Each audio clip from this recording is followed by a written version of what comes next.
Hello दोस्तों, welcome back to Satya classes. मैं सतवीर सिंह। आज हमारा टॉपिक है जीव विज्ञान, ठीक है, बायोलॉजी। तो बायोलॉजी से संबंधित जो क्वेश्चन है ना, ये वो क्वेश्चन है जो एग्जाम में कई कई बार आए हैं, ठीक है ना। और ये सारे के सारे क्वेश्चन मैंने खुद टाइप किए हैं और ये किसी न किसी पेपर से मैंने, ठीक है ना, टाइप किए हैं। तो इनमें कुल मिला के 300 क्वेश्चन होंगे। कितने होंगे? 300। तो 300 क्वेश्चन की वीडियो रहेगी पूरी, जिनमें से मैंने 3 पार्टों में बांटा है। प्रत्येक पार्ट में जो है 100 क्वेश्चन होंगे, तो ये 3 वीडियो में कवर हो जाएंगे 300 क्वेश्चन, ठीक है ना। और काफी इंपॉर्टेंट क्वेश्चन है ये, किसी न किसी एग्जाम में आपके आए हुए क्वेश्चन, और एक एक बार नहीं, कोई कोई क्वेश्चन तो आपका 10-10 बार आया हुआ है। तो ये इसे एक बार आप जो है एक नज़र से देखते जाना। और तुम्हें ऐसा लगे कि नहीं मुझे थोड़ा लिखना भी है, तो आप लिख लेना, कोई दिक्कत नहीं है, ठीक है ना। क्यों, लिखने से चीजें याद हो जाती हैं। जैसे तुम्हें कुछ क्वेश्चन याद नहीं है और आपको एक अनुमान लग जाएगा कि बायोलॉजी में जो आपका क्वेश्चन बनता है ना पेपर में, वो किसके मतलब आसपास बनता है, ठीक है ना। एक अनुमान सा लग जाएगा आपको, ठीक है।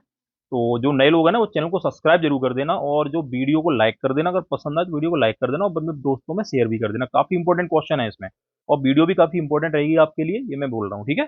चलो शुरुआत करते हैं पहले क्वेश्चन से। तो पहला क्वेश्चन है, एक मिनट।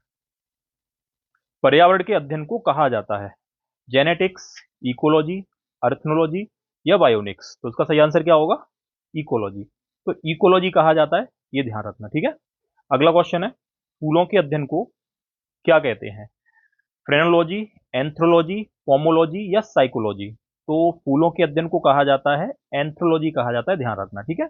अगला क्वेश्चन है, रेशम कीट पालन को कहा जाता है एपीकल्चर, हॉर्टिकल्चर, सेरीकल्चर या पिसीकल्चर? तो इसका आंसर क्या होगा? इसका आंसर हो जाएगा सेरीकल्चर। तो सेरीकल्चर कहा जाता है।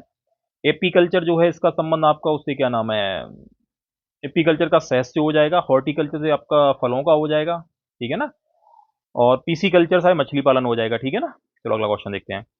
और ये ध्यान रखना, ये आपका टॉपिक जो है ना, जो कृषि वगैरह उनसे संबंधित अध्ययन वगैरह या विज्ञान की शाखा, ये काफी इंपॉर्टेंट टॉपिक है। तो मैं जब भी आपका स्टैटिक लेके आऊंगा ना, जैसे आज मैंने वीडियो जो करंट की बनाई थी अगस्त की, तो अगली अगस्त की करंट की वीडियो में आपको जितने भी कृषि से संबंधित जो आपकी विज्ञान की शाखा है ना, उनके बारे में स्टैटिक भी रहेगा। जैसे पिछली बार पिछला जो आपका टॉपिक रहा था करंट अफेयर का, तो उसमें लास्ट में स्टैटिक के कुछ फैक्ट थे, उसी तरीके से अगली वीडियो में आ जाएंगे, तो उसमें कवर हो जाएगा, आप उससे लिख लेना, ठीक है।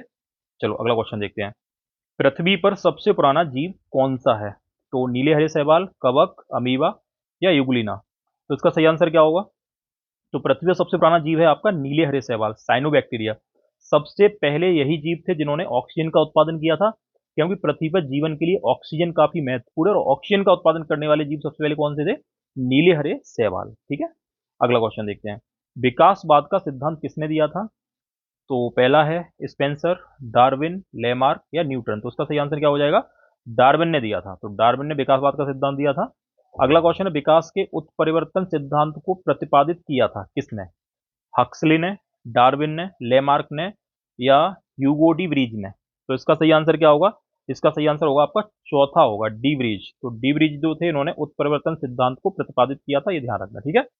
अगला क्वेश्चन है आपका, डायनासोर थे, ये डायनासोर जो थे वो थे सीनोजोइक सरीसृप थे, मोसोजोइक पक्षी थे या पेलियोजोइक सरीसृप थे या मेसोजोइक सरीसृप थे? तो इसका सही आंसर क्या हो जाएगा? मेसोजोइक। तो ये मेसोजोइक काल से संबंधित है कौन? डायनासोर, ठीक है ना। चलो अगला पॉइंट देखते हैं। निम्न में से कौन सी मछली है? ये क्वेश्चन कई बार पेपर में आया है, ठीक है। तो स्टारफिश, जेलीफिश, डॉगफिश या समुद्री घोड़ा? तो इसका सही आंसर क्या होगा? तो इसका सही आंसर आपका हो जाएगा समुद्री घोड़ा, ये मछली है। बाकी के ये जितने फिश लगे हुए हैं ये मछली नहीं है। क्वेश्चन कई बार मैंने पेपर में देखा है, ठीक है, छोटे छोटे एग्जाम में, बड़े से बड़े एग्जाम में, ठीक है। अगला क्वेश्चन है, सबसे बड़ा स्तनधारी है? ये नॉर्मल क्वेश्चन आपको पता ही होगा। अफ्रीकी हाथी, नीली भेल, दरियाई घोड़ा या ध्रुवी भालू? तो इसका आंसर हो जाएगा आपका नीली भेल, सबसे बड़ा स्तनधारी माना जाता है, ध्यान रखना, ठीक है। अगला क्वेश्चन है, डॉल्फिन है। डॉल्फिन क्या है? मछली है, स्तनी है, सरीसृप है या उभयचर है? तो इसका सही आंसर हो जाएगा स्तनी। तो डॉल्फिन क्या हो जाएगा आपका? स्तनी हो जाएगा, ठीक है। अगला क्वेश्चन देखते हैं, निम्न में से कौन सा कीट नहीं है? कीट नहीं है, खटमल, मकड़ी, घरेलू मक्खी या मच्छर? तो इसका सही आंसर क्या होगा? ये क्वेश्चन भी कई बार पेपर में आया है। मकड़ी, मकड़ी कीट नहीं है। क्यों नहीं है? क्योंकि कीट जो होती है ना, उनकी 6 टांगे होती हैं, 3 जोड़ी होती हैं, लेकिन मकड़ी की 8 टांगे हैं। कितनी है? 8 टांगे, इसलिए मकड़ी आपका कीट में शामिल नहीं किया जाता है, ठीक है। अगला क्वेश्चन है, घटपर्डी एक पौधा है जो कीटों का भक्षण करता है, किस तत्व की कमी के कारण? किसकी कमी के कारण ये पौधा जो है कीटों को खाता है? तो ऑप्शन आपके पास होंगे इसमें, फास्फोरस, प्रोटीन, आयोडीन या विटामिन। तो किसकी कमी से ये आपका खाता है? तो इसका आंसर हो जाएगा आपका प्रोटीन। यानी नाइट्रोजन की कमी जो हो जाती है तो वो, यानी प्रोटीन की कमी हो जाती है तो वो पौधे जो होते हैं कीटों का भक्षण शुरू करने लगते हैं, ध्यान रखना, ठीक है। और भारत में जो ये घटपड़ी नाम का पौधा पाया जाता है, कहाँ पाया जाता है? मेघालय में पाया जाता है, ठीक है। अगला क्वेश्चन है आपका 13वां। कौन सा पौधा प्रदूषण का संकेतक पौधा होता है? ये बहुत सदाबहार क्वेश्चन है, हर एग्जाम में ज्यादातर पूछा ही जाता है। तो कवक है, लाइकेन है, शैवाल है या आम है? तो इसका सही आंसर क्या होगा? लाइकेन। तो लाइकेन जो है ये सिर्फ प्रदूषण का संकेतक पौधा माना जाता है, और ये कवक और शैवाल दोनों से मिलकर बना होता है, तो ये सहजीवी भी है। ये भी क्वेश्चन आता है, सहजीवी यानी दो जीवों से बना हुआ जो जीव होता है उसे हम सहजीवी बोलेंगे। तो कवक और शैवाल के बीच की कड़ी कौन सा है? लाइकेन है, ठीक है। अगला क्वेश्चन है, पौधे के किस भाग से हल्दी प्राप्त होती है? ध्यान रखना, ये भाग वाले क्वेश्चन भी एग्जाम में बहुत आते हैं, ठीक है, इसको भी एक बार क्लियर कर लेना। तो पौधे के किस भाग से हल्दी प्राप्त होती है? जड़ से, फल से, पुष्प से, या चौथा तना से? तो इसका आंसर क्या होगा? तो हल्दी क्या है? हल्दी एक तना है, भूमिगत तना, जमीन के अंदर जो तना पाया जाता है तो ये भूमिगत तना है। जैसे आलू क्या है? आलू भी तना है ना।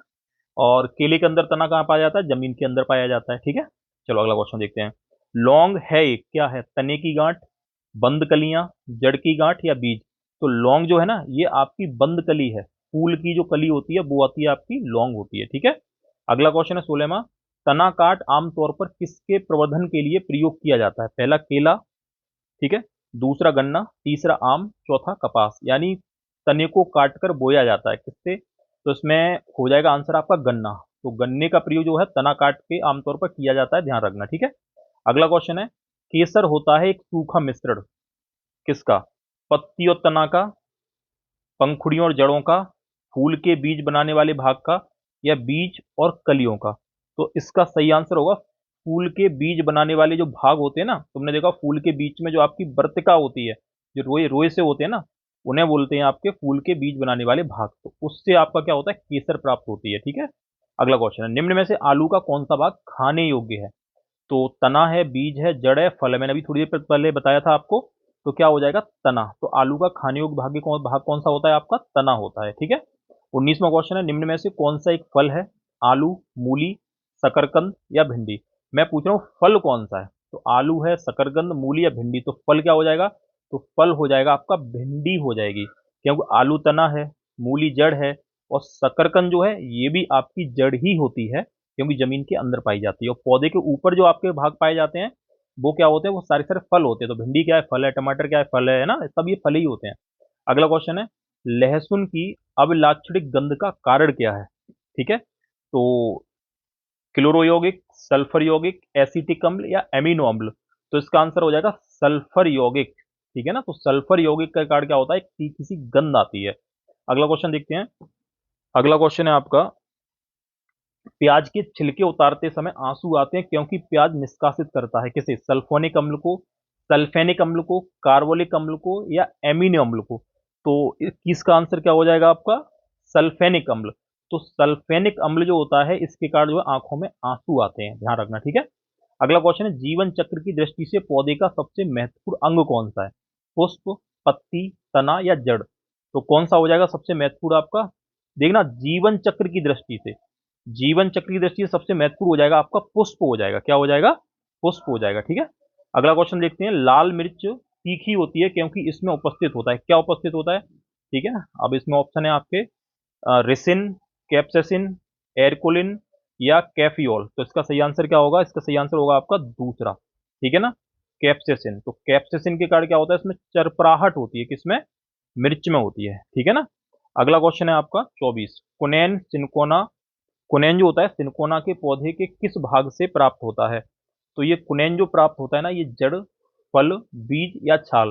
तो कुनैन जो है ना छाल से प्राप्त होता है, सिनकोना की छाल से, क्योंकि मलेरिया की दवा में इसका प्रयोग किया जाता है, ध्यान रखना, ठीक है। अगला क्वेश्चन कहते हैं, सहतूत का फल है एक, क्या है? सोरोसिस, साइकोनस, समाग या नट? तो इसका सही आंसर क्या होगा? इसका सही आंसर हो जाएगा आपका सोरोसिस। तो सहतूत का जो फल होता है ना वो आपका क्या होता है? सोरोसिस होता है, ठीक है। अगला क्वेश्चन देखते हैं, निम्न रेशों में से कौन पौधे के तने का उत्पाद नहीं है? पौधे के तने से प्राप्त नहीं होता, कौन सा नहीं होता? तो सन है, पटसन है, जूट है, कपास है। तो क्या है? कपास। तुम्हें पता हो कपास जो है ना वो पेड़ पर आता है, मतलब एक फूल के रूप में खिलता है, ठीक है ना। बाकी ये सन है, पटसन है, जूट है, ये सभी आपके जो है तने से प्राप्त होते हैं। ठीक है। अगला क्वेश्चन है मरुभूमि के पादप, मरुभूमि मतलब मरुस्थल के जो पौधे होते हैं अधिकतर होते हैं, कैसे होते हैं? वीपीवेरस, मासल, साकीय या विषमपर्णी। तो वो मासल संरचना होती है। ठीक है, किसमें? मरुस्थल में पौधे जो होते हैं उनमें। अगला क्वेश्चन है मछलियों में सामान्यतः श्वसन होता है, किससे होता है? त्वचा से, नाक से, गलफड़ों से या फिन्स से। तो इसका सही आंसर क्या होगा? सही आंसर हो जाएगा आपका गिल्स यानी गलफड़ों से जो है मछलियों में क्या होता है? श्वसन होता है। और मछलियों का जो हृदय होता है कितने कोष्ठ की होता है? द्विकोष्ठ की होता है। अगला क्वेश्चन है सेब के फल में लाली का कारण क्या होता है? सेब का फल जो लाल होता है ना, उसका कारण क्या है?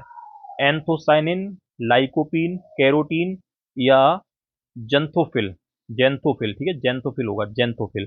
तो इसका सही आंसर क्या होगा? इसका सही आंसर हो जाएगा आपका एंथोसाइनिन। तो एंथोसाइनिन के कारण क्या होता है? सेब का रंग कैसा होता है? लाल होता है। अगला क्वेश्चन है टमाटर में लाल रंग का कारण क्या है? कैप्सेसिन, लाइकोपीन, जेंथोफिल या इनमें से कोई नहीं। तो इसका सही आंसर क्या हो जाएगा? लाइकोपीन। तो लाइकोपीन के कारण टमाटर का रंग कैसा होता है आपका? लाल होता है। ठीक है, यहां तक क्लियर है? क्वेश्चन आपकी समझ में आ रहे होंगे। ठीक है, अगला क्वेश्चन देखते हैं। पपीते में पीले रंग का कारण क्या है? पपेन, लाइकोपीन और कैप्काजेंथिन या कैरोटीन। तो इसका सही आंसर आपका क्या हो जाएगा? सही आंसर हो जाएगा आपका पपीते का पीला रंग। सॉरी, इसमें पपेन, लाइकोपीन या कैरोटीन या तीसरा कैप्काजेंथिन। कैप्काजेंथिन जो है इसके कारण पपीते का रंग कैसा होता है? पीला होता है, ध्यान रखना। ठीक है। खमीर एक उदाहरण है किसका? जीवाणु का, कवक का, विषाणु का या शैवाल का। खमीर मतलब ईस्ट जो होता है वो किसका है? आपका कवक का, ध्यान रखना। ठीक है, अगला क्वेश्चन देखते हैं। ईस्ट और मशरूम है, शैवाल है, नग्नबीजी है, फफूद है या गांठदार जड़ें हैं। मैंने पहले ही बोला था आपका इसका आंसर हो जाएगा तीसरा। ठीक है, फफूद है। अगला क्वेश्चन है कपास का प्रमुख घटक क्या है? प्रोटीन है, बसी अम्ल है, सेल्यूलोज है या ग्लिसरीन है। तो 34 का आंसर आपका क्या हो जाएगा? सेल्यूलोज। सेल्यूलोज जो होता है वो आपका क्या होता है? कपास होता है। ठीक है, सेल्यूलोज एक शर्करा होती है जो फीकी भी होती है, ध्यान रखना। ठीक है। अगला पॉइंट देखते हैं। लाइकेन मिश्रित जीव है जो किसके बने होते हैं? अभी मैंने थोड़ी देर पहले आपको बताया होगा। तो लाइकेन कवक एवं जीवाणु से बने होते हैं, कवक और शैवालों से बने होते हैं, कवक एवं प्रोटोजोआ से बने होते हैं। तो इसका सही आंसर इन तीनों में से ये आपका कवक और शैवाल, इन दोनों से मिलकर क्या बना होता है? आपका लाइकेन बना होता है, जिसे हम बोलते हैं प्रदूषण का संकेतक पौधा। ठीक है, अगला क्वेश्चन देखते हैं। अफीम प्राप्त किया जाता है सूखी पत्तियों से, जड़ों से, बिना पके फल के लेटेक्स से या पके फल के लेटेक्स से। तो इसका सही आंसर क्या होगा? सही आंसर हो जाएगा आपका बिना पके फल के लेटेक्स, मतलब दूध से प्राप्त होता है अफीम। ये ध्यान रखना। और अफीम की खेती में जो सबसे ज्यादा अफीम की खेती कहाँ होती है? अफगानिस्तान में। कहाँ पर होती है? अफगानिस्तान। दुनिया का लगभग 90% अफीम कहाँ पर प्राप्त होता है? आपका अफगानिस्तान में होता है। ठीक है। और उत्तर प्रदेश में अफीम की खेती कहाँ होती है? गाजीपुर में होती है। ठीक है, अगला क्वेश्चन है वर्तमान आनुवांशिक विज्ञान का जनक कौन है? वर्तमान आनुवांशिक विज्ञान का जनक कौन है? Gregor John Mendel, Charles Darwin, Newton या थॉमस हंट मॉर्गन। तो इसका सही आंसर हो जाएगा आपका गेरगर जॉन मेंडल। वर्तमान आनुवंशिक विज्ञान का जनक किसे माना जाता है? मेंडल को माना जाता है। ठीक है, अगला क्वेश्चन है जीवों में आनुवंशिक लक्षण संतान में ले जाए जाते हैं, राइबोसोम, क्रोमोसोम, प्लाज्मा या लाइसोसोम। तो 38 का आंसर क्या हो जाएगा? नॉर्मल पता ही होगा आपका, क्रोमोसोम। तो क्रोमोसोम जो होते हैं आनुवंशिक लक्षणों को संतानों में ले जाते हैं। ठीक है ना, जो कोशिका के केंद्रक में पाया जाता है। किसमें पाया जाता है? कोशिका के केंद्रक में। ठीक है, अगला क्वेश्चन है हमारे शरीर में आनुवंशिकता की इकाई को कहते हैं गुणसूत्र, डीएनए, जीन या केंद्रक कहा जाता है। तो इसका सही आंसर क्या हो जाएगा? जीन। तो जीन्स जो होते हैं इन्हें आनुवंशिकता की इकाई कहते हैं हमारे शरीर में। ठीक है, अगला क्वेश्चन है डीएनए में उपलब्ध कौन सा यौगिक एमिनो अम्ल नहीं बनाता? क्या नहीं बनाता? अमीनो अम्ल नहीं बनाता। एडिनिन, टायरोसिन, गुआनिन या साइटोसिन। तो इसका सही आंसर आपका हो जाएगा टायरोसिन। तो टायरोसिन जो है वो अमीनो अम्ल नहीं बनाता, ध्यान रखना। ठीक है, ये क्वेश्चन आपका एग्जाम में पूछा गया, पीसीएस के पेपर में पूछा गया था। अगला क्वेश्चन है निम्न में से कौन सा जैव उर्वरक का स्रोत है? जैव उर्वरक का स्रोत है ईस्ट, क्लारेला, एजोला या मोल्ड। तो इसका सही आंसर आपका हो जाएगा एजोला। ये क्वेश्चन कई बार पेपर में आया, ये आपका उत्तराखंड पीसीएस में भी आया है कई बार, ये यूपी पीसीएस में भी आया, ये नॉर्मल आपके किसी एग्जाम में भी आया। तो ये क्वेश्चन आपका कई बार आता है कि जैव उर्वरक के रूप में किसका उपयोग किया जाता है? एजोला का किया जाता है, ध्यान रखना। ठीक है, अगला क्वेश्चन है निम्न के साथ मिलाने से एजोला एक अच्छा उर्वरक बनता है, किसके साथ मिलाने से? नीले हरे शैवाल, हड्डी का चूरा, गोबर या यूरिया? तो इसका सही आंसर हो जाएगा नीले हरे शैवाल के साथ मिलाने पर एजोला जो है एक अच्छा उर्वरक बन जाता है, फर्टिलाइजर बन जाता है, ठीक है ना। तो ये क्वेश्चन भी आपका यूके पीसीएस में ही पूछा गया और यूपी पीसीएस में ही पूछा गया और झारखंड पीसीएस में भी पूछा गया है ये क्वेश्चन। कई बार पेपर में आया ये क्वेश्चन, ठीक है। एजोला वाला अगला क्वेश्चन देखते हैं। एजोला एक है जली फर्न, जली एल्गी, जली बैक्टीरिया या इनमें से कोई नहीं? तो इसका आंसर हो जाएगा जलीय फर्न, ठीक है। जल में जो फर्न होते हैं ना, उसमें आपका एजोला क्या हो जाएगा, जली फर्न हो जाएगा, ध्यान रखना, ठीक है। अगला क्वेश्चन है सामान्यतः जो मानव में गुणसूत्र कितने होते हैं, 36, 46, 56 या 47? तो कितने होते हैं आपके, 36 होते हैं, ठीक, सॉरी 46 होते हैं। 23 जोड़ी होते हैं, जिनमें से 22 जोड़ी जो होते हैं कायिक होते हैं और एक जोड़ी होते हैं लैंगिक होते हैं, जिनसे लिंग का निर्धारण होता है, ठीक है। अगला क्वेश्चन है जीवों में अत्यधिक विविधता का कारण क्या है, अनुकूलन, ठीक है, सहभागिता, उत्परिवर्तन या बहुगुण सूत्रता? तो 45 का जो आंसर हो जाएगा वो हो जाएगा आपका, ये क्या नाम है, उत्परिवर्तन। तो उत्परिवर्तन जो है ये जीवों में अत्यधिक विविधता का कारण है। ये क्वेश्चन कई बार पेपर में आया है, ये यूपी यूपी पेट में भी पूछा है, यूपी टेट में ही पूछा है और ये आपका पीसीएस में भी आया है, ठीक है। अगला क्वेश्चन देखते हैं। निम्न में से किसमें लिंग गुणसूत्र नहीं होते? काफी अच्छा क्वेश्चन है, आया भी है। निम्न में से किसमें लिंग गुणसूत्र नहीं होते, बंदर में, चीता में, तितली में या छिपकली में? तो 46 का हो जाएगा छिपकली में। किसमें नहीं होते, छिपकली में नहीं होते। क्योंकि मैं तुम्हें बता दूं कि जो भी आपके लिंग गुणसूत्री हो जाएगा कि लिंग निर्धारित करेगा कि बच्चा जो है वो आपका मेल है या फीमेल है, तो ये सब में होते हैं लेकिन छिपकली में नहीं होते, ठीक है ना। एक चीज ध्यान रखना, छिपकली में जो लिंग का निर्धारण होता है ना, ये मौसम के अनुसार होता है। अगर मौसम ठंडा होता है तो उस अंडे में आपका क्या बनेगा, मेल बनेगा, और मौसम गर्म रहेगा तो बनेगा फीमेल बनेगा, ठीक है, ध्यान रखना। अगला क्वेश्चन देखते हैं। नेक्स्ट क्वेश्चन है आपका 47, ठीक है ना। जैव कोशिका का कौन सा भाग पावर हाउस कहलाता है, ठीक है। कोशिका का कौन सा भाग जो है पावर हाउस कहलाता है, कोशिका भित्ति, केंद्रक, माइटोकॉन्ड्रिया या संपूर्ण कोशिका? तो इसका सही आंसर हो जाएगा माइटोकॉन्ड्रिया को कोशिका का क्या बोलते हैं, पावर हाउस कहा जाता है, ठीक है। अगला क्वेश्चन देखते हैं। प्लाज्मा झिल्ली बनी होती है किससे बनी होती है, जो प्लाज्मा झिल्ली बनी होती है प्रोटीन से, लिपिड से, कार्बोहाइड्रेट से, प्रोटीन एवं लिपिड से? तो इसका सही आंसर हो जाएगा आपका प्रोटीन एवं लिपिड से बनी होती है प्लाज्मा झिल्ली, ठीक है। अगला क्वेश्चन है हमारे शरीर का अधिकतर भार बना होता है अस्थियों का, शारीरिक अंगों का, त्वचा एवं मांसपेशियों का या जल का? तो हमारे शरीर का अधिकतर भाग किसका बना होता है, जल का बना होता है, ठीक है। अगर यहाँ देखा जाए नेक्स्ट क्वेश्चन है 50, एक वयस्क मानव शरीर में जल का प्रतिशत कितना होता है, 10, 30, 65 या 75? तो इसका सही आंसर हो जाएगा आपका 65। तो एक वयस्क मानव में जो जल जो होता है ना, वो कितना होता है आपका, 65 होता है, ध्यान रखना। 65% भाग जल का बना होता है, ठीक है ना। और लगभग 15% भाग किसका बना होता है, प्रोटीन का बना होता है। किसका बना होता है, प्रोटीन का बना होता है। ये क्वेश्चन कई बार एग्जाम में पूछा भी गया है, ठीक है। और जल का कार्य क्या होता है, हमारे शरीर में तापमान को नियंत्रित रखना, ठीक है। अगला क्वेश्चन देखते हैं। मानव शरीर में सर्वाधिक मात्रा में पाया जाने वाला तत्व कौन सा है, लौह, सोडियम, ऑक्सीजन या आयोडीन? तो इसका आयोडीन, सॉरी, तो इसका सही आंसर हो जाएगा आपका ऑक्सीजन सबसे अधिक मात्रा में पाया जाने वाला तत्व है शरीर में, ध्यान रखना, ठीक है।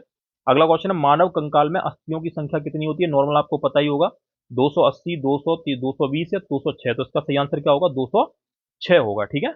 अगला क्वेश्चन, निम्न में मानव शरीर की सबसे छोटी हड्डी कौन सी है? तो पहला है बोमर, स्टेपीज, मेलियस या इनकस?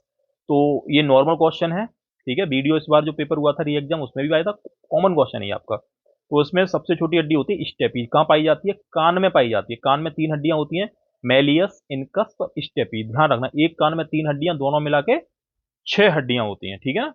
और हमारा जो चेहरा बना होता है ना, फेस फेस बना होता है, वो 14 हड्डियों से बना होता है। कितनी हड्डियों से बना होता है, 14 हड्डियों से। और हमारे चेहरे में केवल एक हड्डी गतिशील होती है, इसका नाम है मैंडीबल। मैंडीबल जो नीचे की हड्डी होती है, जबड़े वाली होती है, नीचे में जबड़ा वाला, वो आपका क्या होता है, गतिशील अवस्था में पाया जाता है, ठीक है। अगला क्वेश्चन है मनुष्य की खोपड़ी में कुल कितनी अस्थियां होती हैं, 28, 30, 32 या 40? तो इसका सही आंसर हो जाएगा आपका कितनी होती हैं, अब ऑप्शन तो है ही नहीं है इसमें, सॉरी, 29 होती हैं। इसमें 28 लिखा है, 30 लिखा है, तो ध्यान रखना 29 होती है। मैं अपनी तरफ से आंसर बता रहा हूँ कि मनुष्य की खोपड़ी में कितनी होती हैं, 29 होती हैं, ठीक है। 8 जो है ऊपर का कपाल बना होता है, ठीक है। 14 हड्डियां जो होती हैं इनसे फेस बना होता है। तो 8 और 14 कितनी होंगी बताओ, ये हो जाएंगी 8 और 14 हो जाएंगी आपकी 8 और 14 22 होगी ना, 22 और 6 28 और 1 सही है। तो कुल मिला के आपकी देखी जाए कितनी होती है, 29 होती है। अगला क्वेश्चन देखते हैं, मनुष्य के शरीर में पैर की हड्डी कैसी होती है? खोखली होती है, सरंध्री होती है, ठोस होती है, या कीलक होती है? तो ये 55 का आंसर आपका हो जाएगा ठोस होती है। तो पैर की हड्डी कैसी होती है? ठोस होती है। अगला क्वेश्चन है, एक स्वस्थ मनुष्य एक दिन में, यहाँ लिखा हुआ है एक दिन में निम्नलिखित मात्रा में पेशाब करता है, 1.5 लीटर या 3.0 लीटर या 6 लीटर या 9 लीटर। तो इसका सही आंसर हो जाएगा आपका लगभग 1.5 लीटर जो है, ध्यान रखना, ठीक है। और पेशाब में कौन सा अम्ल होता है? यूरिक एसिड होता है। कौन सा एसिड होता है आपका? यूरिक एसिड होता है, यूरिया पाया जाता है, ठीक है। अगला क्वेश्चन है, निम्न में से कौन सा पौष्टिक तत्व अस्थि एवं दांतों के निर्माण एवं मजबूती के लिए आवश्यक नहीं है नहीं, नहीं है, नहीं वाले क्वेश्चन बड़ा डाउट कर देते हैं एग्जाम में कभी कभार, है ना। तो पहले का है कैल्शियम, सॉरी पहला कैल्शियम, दूसरा फास्फोरस, तीसरा फ्लोरीन या चौथा आयोडीन। तो इनमें से कौन सा आवश्यक नहीं है ये पूछा है। तो आयोडीन आवश्यक नहीं होता हड्डियों के लिए, ध्यान रखना, ठीक है। बाकी तीनों के तीनों आवश्यक हैं। अगला क्वेश्चन, मनुष्य के जीवन काल में कितने दांत दो बार निकलते हैं, विकसित होते हैं? तो 4, 12, 20 या 28। तो लगभग आपके 20 दांत ऐसे होते हैं जीवन काल में दो बार निकलते हैं, शैशवावस्था के दांत भी कहा जाता है। 12 दांत स्थायी होते हैं, जीवन में केवल एक बार निकलते हैं, इतनी ध्यान रखना, ठीक है।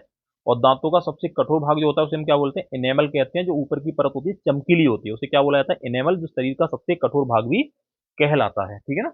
अगला क्वेश्चन है, निम्न में से कौन हमारे शरीर का सबसे दृढ़ भाग है? अस्थि, दंतवल्क, डेंटिन या सीमेंटम? तो ये थोड़ा हिंदी में हो गया, है ना, हिंदी में हो गया। तो ये हो जाएगा दंत वल्क, ठीक है ना, दंत वल्क। तो दंत वल्क जो है ना, जिसे हम बोलते हैं दांतों का सबसे कठोर भाग जो होता है, जो दांतों के ऊपर की जो इनेमल जो होता है, इनेमल, तो इनेमल को हिंदी में हम दंत वल्क बोल देते हैं। ये सबसे दृढ़ भाग होता है, ठीक है। अगला क्वेश्चन देखते हैं, प्रतिवर्ती क्रियाओं का नियंत्रण केंद्र कहाँ होता है? प्रमस्तिष्क में, अनुमस्तिष्क में, और कशेरुकी रज्जु में, या तंत्रिका कोशिका में? तो इसका सही आंसर हो जाएगा आपका कशेरु रज्जु में, ठीक है ना, ध्यान रखना। अगला क्वेश्चन देखते हैं, निषेचन की क्रिया कहाँ होती है? गर्भाशय में, अंडवाहिनी में, अंडग्रंथि में, या योनि मार्ग में? तो 61 का आंसर हो जाएगा आपका अंडवाहिनी में। तो कहाँ होती है आपकी? अंडवाहिनी में। अगला क्वेश्चन है, श्वसन क्रिया में वायु के कौन से घटक की मात्रा में कोई परिवर्तन नहीं होता? यानी श्वसन क्रिया में कौन सा ऐसा वायु का घटक होता है जिसकी मात्रा में कोई परिवर्तन नहीं होता? कार्बन डाइऑक्साइड, ऑक्सीजन, जल वाष्प, या नाइट्रोजन? तो 62 का काफी अच्छा क्वेश्चन है, ध्यान रखना, नाइट्रोजन।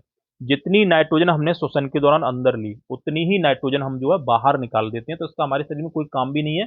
और दो तीन पॉइंट और ध्यान रखना, श्वसन लेते समय हमारे शरीर में सबसे ज्यादा मात्रा में जो गैस जाती है ना, वो नाइट्रोजन ही जाती है।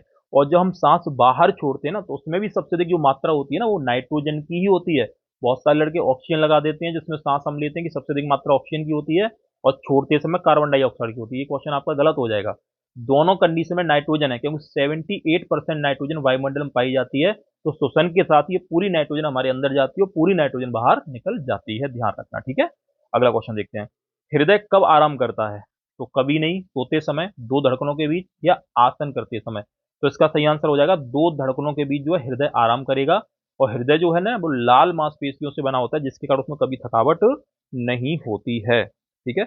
अगर वीडियो आपको अच्छा लग रहा है ना, तो इसे लाइक जरूर कर दो, ठीक है। ध्यान रहे, काफी इंपॉर्टेंट क्वेश्चन है जो एग्जाम में कई बार पूछे भी गए हैं।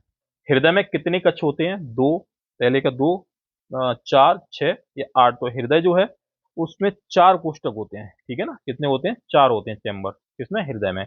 लेकिन ये मनुष्य का हृदय है स्तनधारियों का, जिसमें 4 होते हैं। जो उभयचर होते हैं, जल और उसमें थल दोनों में रहते हैं, उनका 3 कोष्ठकी होता है, 3 चैम्बर होते हैं। और मछली के कितने होते हैं? केवल 2 ही होते हैं, ठीक है। अगला क्वेश्चन देखते हैं, मानव शरीर का तापक्रम जाड़ों में घट जाता है, गर्मियों में बढ़ जाता है, हर समय समान रहता है, या जाड़ों में घट जाता है? तो इसका सही आंसर होगा आपका हर समय समान रहता है। शरीर का तापमान जो है हर समय समान रहता है। दो चीजें ध्यान रखना, एक आपके स्तनधारी, ठीक है ना, और एक पक्षी। ये जो है ना गर्म तापी होते हैं, इनके शरीर का टेम्परेचर हर समय एक सा बना रहेगा। लेकिन बाकी के जो जीव है ना, वो शीत तापी होते हैं, जिनका टेम्परेचर आपका बाहरी टेम्परेचर के तहत ही, मतलब समान ही घटता बढ़ता रहता है, ठीक है। अगला क्वेश्चन है, रक्त होता है एक संयोजी ऊतक, एक उपकलित ऊतक, उपयुक्त दोनों, या इनमें से कोई नहीं? तो इसका सही आंसर हो जाएगा आपका 66 का सही आंसर आपका एक तरल संयोजी ऊतक। तो इसमें आपको ये दोनों ही सही हो जाएंगे, ठीक है, उपकलित ऊतक और संयोजी ऊतक, ठीक है, उपकलित मतलब तरल ऊतक और संयोजी ऊतक। अगला क्वेश्चन देखते हैं, शरीर में हीमोग्लोबिन का कार्य क्या होता है? ऑक्सीजन का परिवहन करना, जीवाणुओं का नष्ट करना, भोजन पाचन में सहायक होना या लोहे का उपयोग। तो इसका सही आंसर हो जाएगा, हीमोग्लोबिन का कार्य क्या होता है? ऑक्सीजन का शरीर में क्या करना? परिवहन करना। तो हीमोग्लोबिन जो है ना, इसमें कौन सी धातु पाई जाती है? इसमें पाई जाती है आपकी, अगर पूछा जाए हीमोग्लोबिन में कौन सी धातु पाई जाती है, तो इसमें आयरन पाया जाता है, ध्यान रखना, ठीक है। अगला क्वेश्चन देखते हैं, किस प्राणी के जीव द्रव्य में हीमोग्लोबिन का विलय हो जाता है? मेढक, मत्स्य, मानव या केंचुआ? तो ये क्वेश्चन सदाबहार क्वेश्चन है, ज्यादातर एग्जाम पूछा जाता है, तो ये केंचुआ हो जाएगा, ठीक है। अगला क्वेश्चन देखते हैं, रक्त में लाल रंग किसके कारण होता है? प्लाज्मा, हीमोग्लोबिन, हीमोसाइनिन या डब्ल्यूबीसी? तो नॉर्मल क्वेश्चन है, हीमोग्लोबिन के कारण, ठीक है। अगला क्वेश्चन है, मनुष्य का औसत रक्तचाप कितना होता है? 60, 100, 20, 80, 60, 140, 120, 80? तो इसका आंसर क्या हो जाएगा? 120, 80 होता है, ठीक है।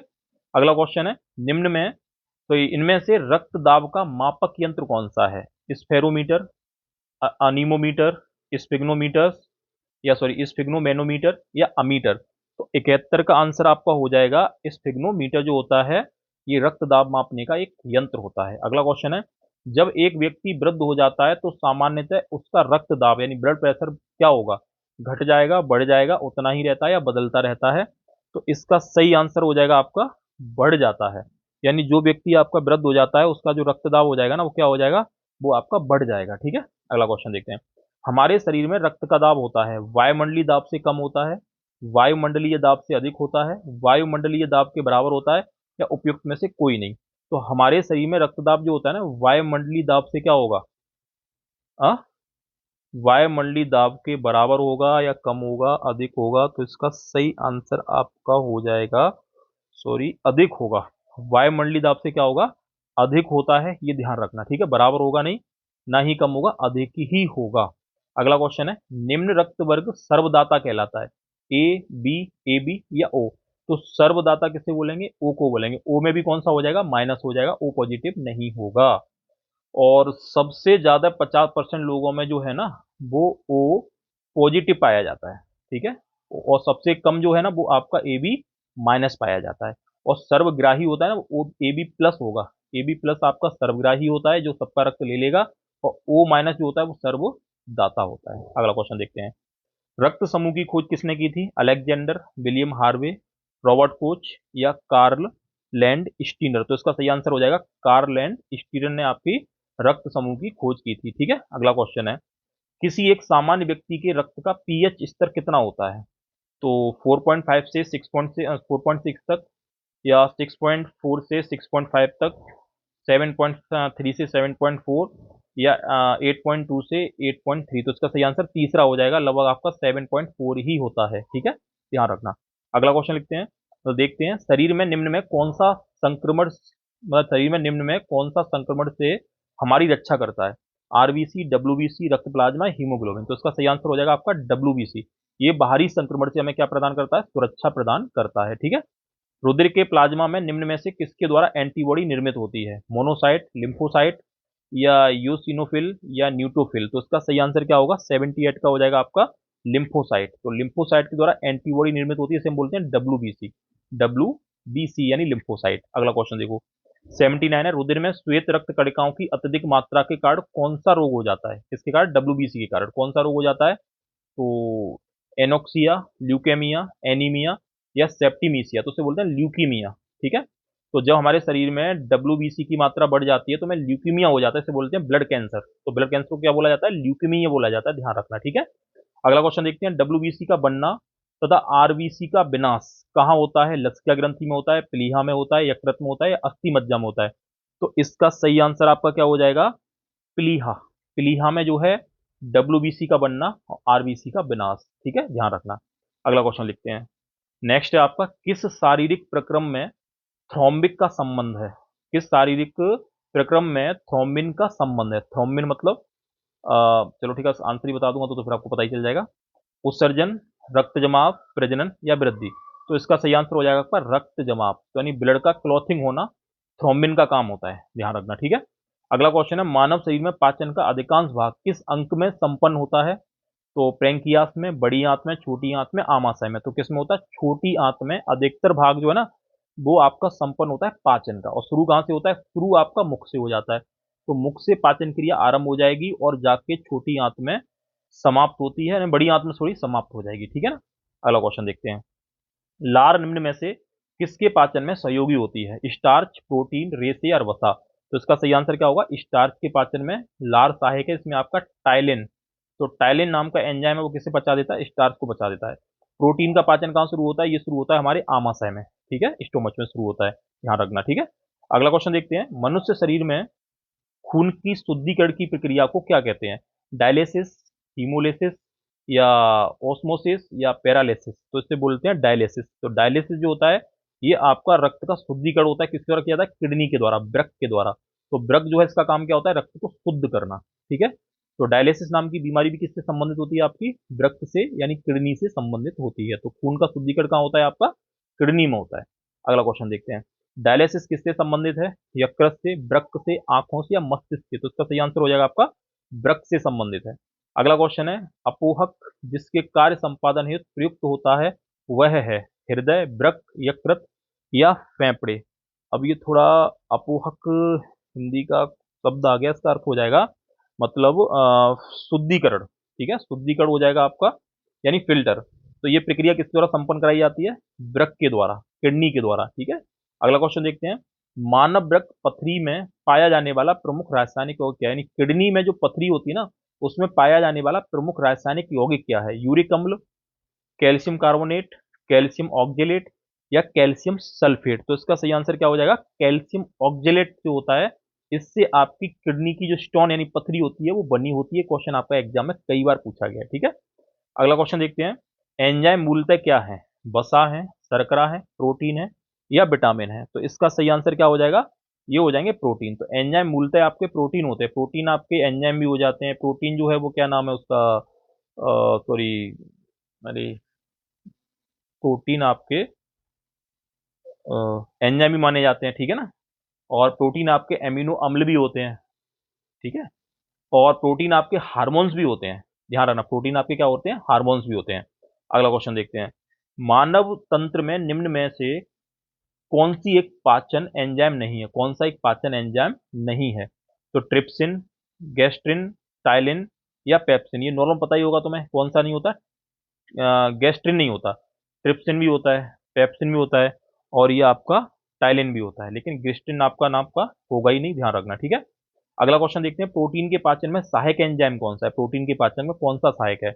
यूरिएज, सल्फेटेज या ट्रिप्सिन या प्रोटीएस? तो इसका सही आंसर हो जाएगा ट्रिप्सिन। तो ट्रिप्सिन नाम का एंजाइम जो है ना प्रोटीन के पाचन में सहायक है। उसके अलावा एक एंजाइम और होता है पेप्सिन। तो पेप्सिन नाम का एंजाइम जो है ना, पेप्सिन, ये भी आपका प्रोटीन के पाचन में सहायक होता है, ध्यान रखना। ठीक है, अगला क्वेश्चन देखते हैं। जैविक सिस्टम में रासायनिक क्रिया की प्रक्रिया को तेज करने में उत्तरदायी है बैक्टीरिया, डीएनए, एंजाइम या प्रोटीन? तो ये होते हैं एंजाइम। तो एंजाइम जो होते हैं ये आपकी जैविक सिस्टम में जो रासायनिक प्रक्रिया होती है इसको तेज कर देते हैं, ये ध्यान रखना। ठीक है, अगला क्वेश्चन देखते हैं। निम्न में कौन सा आहार मानव शरीर में नई ऊतकों की वृद्धि के लिए पोषक तत्व प्रदान करता है? यानी मानव में जो शरीर में जो टिश्यू यानी ऊतक बनते हैं ना, जिनसे मांसपेशियां बनती है, मसल्स बनती हैं, तो वो कौन सा जो आहार है जो पोषक तत्व प्रदान करता है? फल, सब्जियां, मिठाई या पनीर? तो इसका आंसर नॉर्मल आपको पता ही होगा। पनीर जो होता है ना, वो आपके शरीर में क्या बनाता है? मांसपेशियां बनाने में सहायक होता है, टिश्यू बनाने में सहायक होता है। ठीक है, अगला क्वेश्चन है। प्रकाश के निम्न प्रकारों में से किनका पौधों द्वारा तीव्र अवशोषण होता है? बैंगनी और नारंगी, नीला और लाल, इंडिगो और पीला या पीला और नारंगी? तो प्रकाश जो होता है वो नीला और लाल।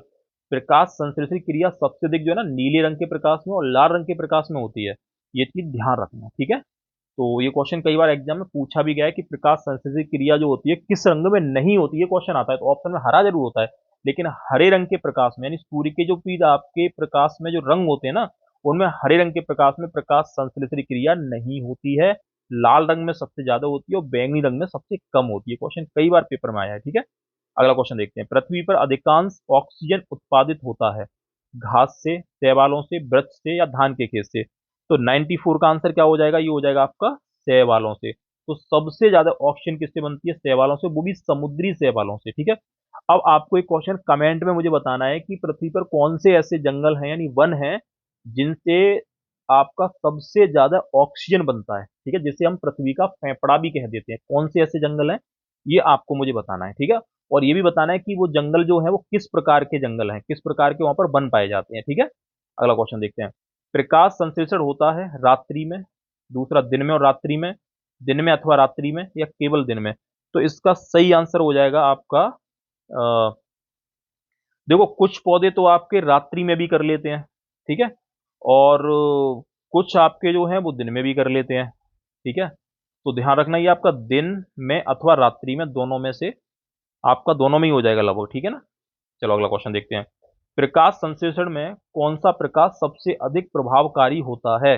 लाल, नीला, हरा या बैंगनी? मैंने थोड़ी पहले ही आपको बताया था, तो इसका हो जाएगा लाल। तो लाल रंग का प्रकाश सबसे ज्यादा प्रभावी होता है, बैंगनी रंग का सबसे कम होता है।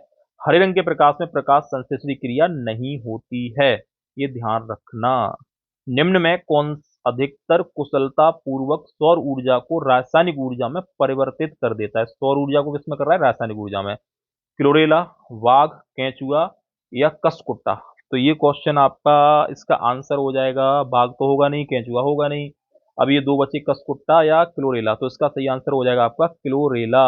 ये सौर ऊर्जा को रासायनिक ऊर्जा में परिवर्तित कर देता है, ध्यान रखना, ठीक है ना। अगला क्वेश्चन। विटामिन क्या होते हैं? कार्बनिक यौगिक होते हैं या अकार्बनिक यौगिक होते हैं, जीवित जीव होते हैं, इनमें से कोई नहीं? तो 98 का आंसर हो जाएगा कार्बनिक यौगिक। तो विटामिन आपके कार्बनिक यौगिक होते हैं, ध्यान रखना, ये क्वेश्चन आपका एग्जाम में पूछा गया है। 99वां क्वेश्चन है, निम्न में से यौगिक के किस समूह को सहायक आहार कहा जाता है? ठीक है, वसा को, हार्मोन्स को, प्रोटीन को या विटामिन को? तो इसका सही आंसर क्या हो जाएगा? इसका सही आंसर होगा आपका सहायक आहार कहा जाएगा, विटामिन को कहा जाता है, ठीक है, ध्यान रखना, ठीक है। और आज का जो लास्ट क्वेश्चन है वो है, निम्न में से कौन सा तत्व पौधे के विकास के लिए आवश्यक नहीं है? ठीक है, एक तो होते हैं आवश्यक, एक होते हैं अनावश्यक। तो कौन सा तत्व आवश्यक नहीं है? तो इसका सही आंसर आपको सोडियम, पोटेशियम, मैग्नीशियम या कैल्शियम? तो इसका सही आंसर हो जाएगा आपका कैल्शियम हो जाएगा। कैल्शियम पौधे के विकास के लिए आवश्यक नहीं होता। कौन सा? सॉरी, सोडियम आवश्यक नहीं होता, ठीक है। तो ये थे हमारे 100 क्वेश्चन जीव विज्ञान के। उम्मीद करता हूँ वीडियो आपको पसंद आई हो तो इसे लाइक जरूर कर देना, ठीक है। और मैं आपके 2-3 क्वेश्चन छोड़ जा रहा हूँ, जिसे आपको कमेंट में मुझे आंसर बताना है। पहला क्वेश्चन ये है, किस विटामिन को हार्मोन्स विटामिन कहा जाता है? ठीक है। दूसरा क्वेश्चन आपके लिए ये है कि कौन सी ऐसी विटामिन है जिसे संक्रमण रोधी विटामिन कहा जाता है? तीसरा क्वेश्चन है कि कौन सी ऐसी विटामिन है जिसका संश्लेषण मानव आंत के द्वारा होता है? ठीक है। अगला क्वेश्चन है, वह कौन सी विटामिन है जो अनाज के छीलन में पाई जाती है? अनाज का जो छीलन होती है ना, उनमें पाई जाती है। और एक क्वेश्चन ये है कि वह कौन सा विटामिन है जो एंटी एंजिंग विटामिन कहलाता है, जिसे एंटी एंजिंग विटामिन कहते हैं, ये कौन सा विटामिन है? तो ये आपको 5 क्वेश्चन मुझे जो है आंसर देने हैं, ठीक है, कमेंट बॉक्स में। और वीडियो कैसी लगी है तो कमेंट बॉक्स में मुझे लिख देना, ठीक है ना। और जो नए लोग हैं ना, वो चैनल को सब्सक्राइब कर देना। मिलते हैं अगली वीडियो में, जिसमें आपके 100 क्वेश्चन इससे आगे के होंगे, और काफी इंपॉर्टेंट क्वेश्चन मैं आपको बता दे रहा हूँ, कई बार एग्जाम में ये पूछे भी गए हैं, ठीक है ना। मिलते हैं अगली वीडियो में, तब तक के लिए बाय।